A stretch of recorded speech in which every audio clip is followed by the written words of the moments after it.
दिल्ली ओखला से आम आदमी पार्टी के विधायक अमानतुल्लाह खान की मुश्किलें लगातार बढ़ती जा रही हैं। 15 तारीख को एंटी करप्शन ब्यूरो की ओर से एक नोटिस अमानतुल्लाह खान को भेजा गया और उनको कहा गया कि आप एंटी करप्शन ब्यूरो में तारीख 16 तारीख को पेश होइए और सवालों के पूछताछ के लिए जवाब दीजिए।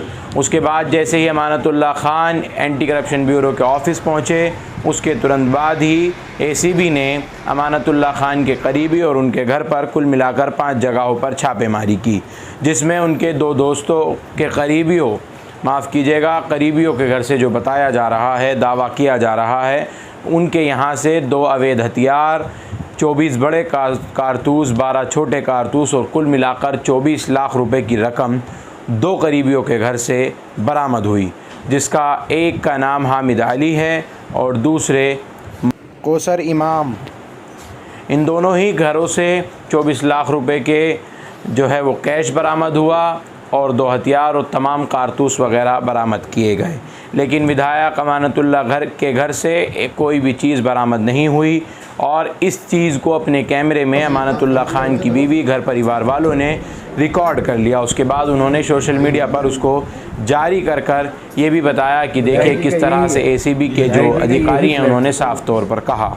लेकिन कल शाम होते होते जब रेड चल रही थी, अमानतुल्लाह को 6-7 घंटे की पूछताछ के बाद एंटी करप्शन ब्यूरो ने अरेस्ट कर लिया और देर रात को सिविल लाइन थाने उनको रात भर रखा गया और आज सुबह जो 12 बजे उनको स्पेशल कोर्ट में पेश किया जाना था राउज़ एवेन्यू में, 3 बजे एसीबी कोर्ट के लिए विकास भवन से लेकर निकली, जहां अमानतुल्लाह के वकील दिल्ली सरकार की ओर से राहुल मेहरा ने काफ़ी ज़्यादा आर्गूमेंट्स किए। 1.5-2 घंटे तक लगातार आर्गूमेंट्स चलते रहे वकील और जज के बीच में, और एसीबी जो थे और पब्लिक प्रोसिक्यूटर जो था वो लगातार जो है वो तमाम दलीलें पेश के बाद जो है 14 दिन की रिमांड एसीबी मांग रही थी। लेकिन जज ने 2 घंटे की लंबी आर्गूमेंट्स के बाद फ़ैसले को सुरक्षित रखा और कहा कि 5:30 बजे अब इस पूरे मामले में फ़ैसला दिया जाएगा। पब्लिक प्रोसिक्यूटर और दिल्ली सरकार की ओर से अमानतुल्लाह के वकील राहुल मेहरा लगातार लड़ते रहे, बहस करते रहे,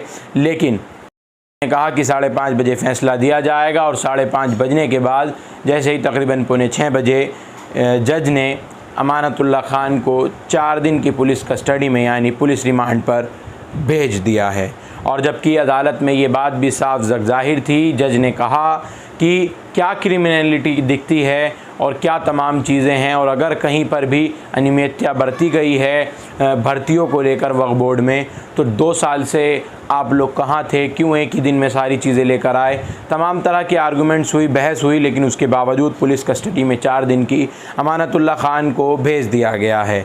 और दूसरी तरफ आम आदमी पार्टी की तरफ से पूरा सपोर्ट अब अमानतुल्लाह खान को मिलने लगा है। आज ही एक प्रेस कॉन्फ्रेंस सौरभ भारद्वाज जो आम आदमी पार्टी के प्रवक्ता हैं उनकी ओर से की गई, और चाहे वो दिल्ली के मुख्यमंत्री अरविंद केजरीवाल हों या फिर उप मुख्यमंत्री मनीष सिसोदिया और सांसद संजय सिंह, सभी ने ट्वीट कर अमानतुल्लाह खान के पक्ष में कहा कि गुजरात चुनाव के हार के डर की वजह से बीजेपी तो हमारे विधायकों को तोड़ना चाहती है। लोटस जो है ये पूरा मिशन लोटस को पूरा करना चाहती है, लेकिन ये नहीं होगा। हम कट्टर ईमानदार पार्टी हैं और तमाम तरह की बातें और दलीलें अब आम आदमी पार्टी की तरफ से भी बड़े बड़े टीवी चैनलों पर दी जा रही हैं। वहीं गोदी मीडिया की अगर बात करें तो गोदी मीडिया ने कोई कसर नहीं छोड़ी अमानतुल्लाह खान को किसी एक बहुत बड़े आतंकवादी बनाने में, और तमाम हथियार वगैरह ये तमाम चीज़ें। जबकि एसीबी की तरफ से ये बात साफ़ की गई है कि वो जो हथियार वगैरह बरामद हुए हैं उस वीडियो में नज़र आ रहा है वो अमानतुल्लाह खान के घर से ना तो नकदी ना ही वो बरामद हुए हैं। लेकिन आज जिस वक्त अमानतुल्लाह खान की सुनवाई राउज़ एवेन्यू कोर्ट में चल रही थी, उस वक्त एक ख़बर और आई कि हामिद अली जिनको गिरफ़्तार किया गया है उन्होंने एसीबी को ये बयान दिया है, ये पिस्तौल, ये 12 लाख रुपए की रकम जो कि हामिद अली के घर से बरामद हुई है, और जो कारतूस वगैरह हैं ये अमानतुल्लाह खान ने ही हम पर रखवाए गए थे और इनको कहा था कि जब ज़रूरत होगी तो मैं आपसे ले लूँगा, ऐसा एसीबी ने कोर्ट में कहा है। एक दूसरी और एक चीज़, एसीबी ने जो उनके अधिकारियों के साथ अमानतुल्लाह के इलाके में जब वो बुरादी रोड पर रेड चल रही थी, जब वो वापस जा रहे थे, जब उनको कुछ नहीं मिला तो उनके साथ छापेमारी में बदसलूकी, बदतमीज़ी वगैरह हुई। एसीबी ने वह वीडियो भी जज के सामने पेश की। लेकिन एसीबी लगातार 14 दिन की रिमांड मांग रही थी। अमानतुल्लाह खान को 4 दिन की पुलिस रिमांड दी गई है। सवाल यही है कि आखिर इस तरह की चीज़ें अमानतुल्लाह खान को जिस वक्त जज ने 4 दिन की पुलिस रिमांड पर भेजा तो उसके बाद उनके वक्ता जो हैं अधिवक्ता वकील वो क्या कुछ कह रहे हैं, और उसके बाद सीधा वो प्रेस कॉन्फ्रेंस जो कि आज दिल्ली आम आदमी पार्टी की तरफ से की गई। 14 दिन की रिमांड चाहिए। जो एलिगेशंस थे उनकी तरफ से, उसमें जो उनकी ग्राउंड्स थी कि हमें जो है 14 दिन के लिए कस्टडी चाहिए, तो उसमें जो है 4 दिन की कस्टडी दी है। काफ़ी देर बहस चली उसमें, लेकिन जो भी ग्राउंड थी प्रोसिक्यूशन की तरफ से, पुलिस की तरफ से, वो निराधार थी, उसमें कोई सत्य नहीं है। इन्वेस्टिगेशन के लिए जज साहब ने 4 दिन का पीसी दिया है, तो आगे की कार्रवाई जो है 4 दिन के बाद होगी। बाकी जो है प्रोसेस ये है कि अगर पीसी है तो फिर जमानत पे बहस नहीं हो सकती। पहले वो क्लियर होगा कि ये पीसी नहीं देंगे तो फिर जमानत के लिए हम अर्जी दाखिल कर सकते हैं। अर्जी दाखिल की थी बट वो पेंडिंग है, क्योंकि ये पीसी का टाइम जब खत्म होगा उसके बाद उस पर बहस होगी। बिल्कुल सत्य है, आम होगी ये चीज़ें जो हैं, क्योंकि आपने भी वो चीज़ें देखी होंगी जो वीडियो वायरल हो रही है, उसमें देखा है जो एसीपी साहब गए थे, उन्होंने खुद कहा है, जब उनसे कहा है कि आपको तसल्ली हो गई, आपको कुछ मिला, तो एसीपी साहब ने जवाब ये दिया था कि नहीं, हम इसलिए तो जा रहे हैं वापस। हामिद अली का स्टेटमेंट बड़ा आधार बन गया। वो क्या है, वो जो स्टेटमेंट है, बिल्कुल बहुत अच्छा सवाल है आपका। ये डिस्क्लोजर स्टेटमेंट, फर्द इंकसाब, किसी को भी मुलजिम बना रहे हैं आप, उसके साइन कराइए, जो चाहिए आप उसमें लिख लीजिए, वो एडमिसिबल नहीं होता है कानून की नज़रों में। तो वो जो कहा है वो पुलिस की अपनी टिप्पणी है, उसमें हामिद साहब ने कुछ नहीं कहा है। हामिद साहब ने पब्लिश किया है, उन्होंने कहा मेरा इन चीज़ों से कोई मतलब नहीं है, अमानत साहब से कोई मतलब नहीं है। लेकिन जो डायरी मिली है, जिस डायरी का जिक्र बार बार आ रहा था कोर्ट में और जज के आगे उस डायरी को पेश किया गया, उसमें बताया हाँ डायरी क्या, किस चीज़ की डायरी? किसी तरह की कोई डायरी ऐसा कुछ नहीं है। दलील के समय एसीपी ने कहा है कि जो अपना से ये कहते रहे, जब ये आधार की बात आई कि ये चीज़ें हैं, तो उन्होंने कहा ठीक है। जज साहब ने कहा आप लाइए, प्रोड्यूस कीजिए इन चीज़ों को, तो उन्होंने कहा ठीक है व्हाट्सएप पे मंगा लेते हैं। तो अभी तक व्हाट्सएप पे मंगाई नहीं, वो चीज़ें क्या है। एसीबी ने कुछ लेके नहीं आया। इनकम का भी सोर्स कहा है कि पहले लाखों में थी, अब करोड़ों में कैश का ट्रांजैक्शन जो है वो हमारा कोई सबूत नहीं दे पाए। नहीं कोई भी प्रोसिक्यूशन ने कोई ऐसी कोई लेके आए वो साथ में ऐसा नहीं है। देखिए, समाज की जो सेवा करेगा वो दुख भोगेगा, ये आप समझ सकते हैं। सर आपका नाम क्या? दिलशाद अली। अच्छा सर, फाइनली दिलशाद साहब ये और बता दीजिए, एसीबी के पास कोई तथ्य थे ही नहीं, इसका मतलब आपका कहने का ये है जो भी हकाइक दलाइल पेश किए गए, एविडेंसेस पेश किए गए, उसमें कुछ था ही नहीं। देखिए, मैं लीगल बात करूंगा, बाकी चीजें आप भी जानते हैं कि what is the reason behind this, कि अगर अमानत साहब आज जेल जा रहे हैं या पीसी की रिमांड दी जा रही है या 2020 का केस आज लेके आ रहे हैं, जो शख्स आपकी एक कॉल पे आपके ऑफिस में जा रहा है,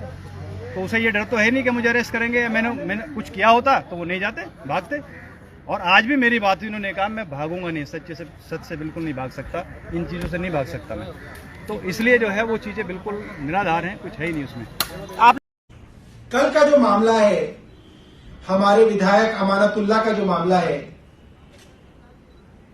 उसके अंदर मैंने तफसील से सब कुछ पढ़ा। अमानतुल्लाह खान के 2 एड्रेसेस हैं, मैं आपको बता देता हूं।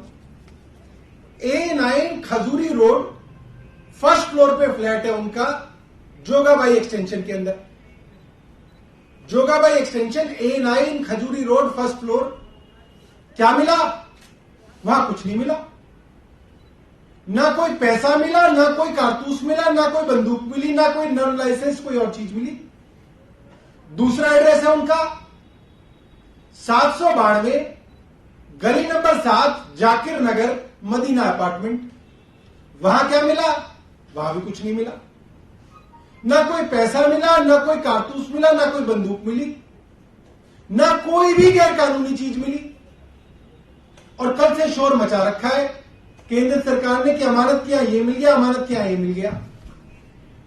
मैंने पूछा कि भाई एक बात बताइए, अगर अमानत के यहां बंदूक मिल गई, पैसा मिल गया, तो आपने कोई एफआईआर दर्ज करी?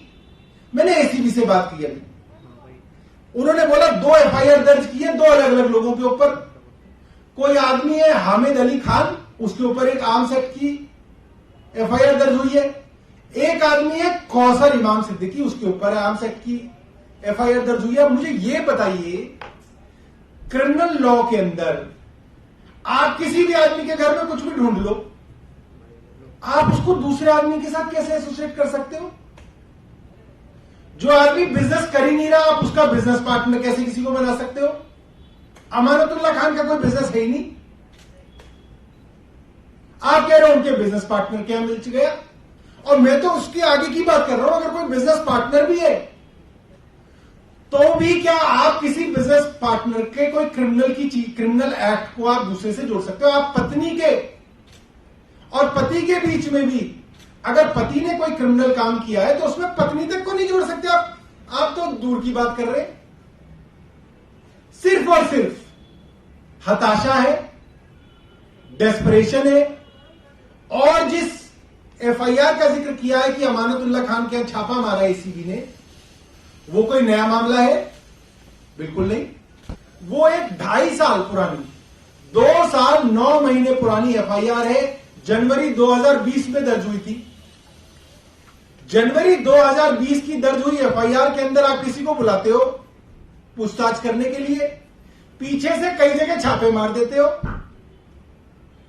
अमानतुल्लाह के घर छापा मारा, उसके घर कुछ नहीं मिला, और आप खबर प्लांट करा देते हो एसीबी के माध्यम से कि अमानत के करीबियों के साथ मिला, अमानत एंड एसोसिएट्स के पास मिला, और 2-3 दिन बाद खबर हो जाएगी अमानत की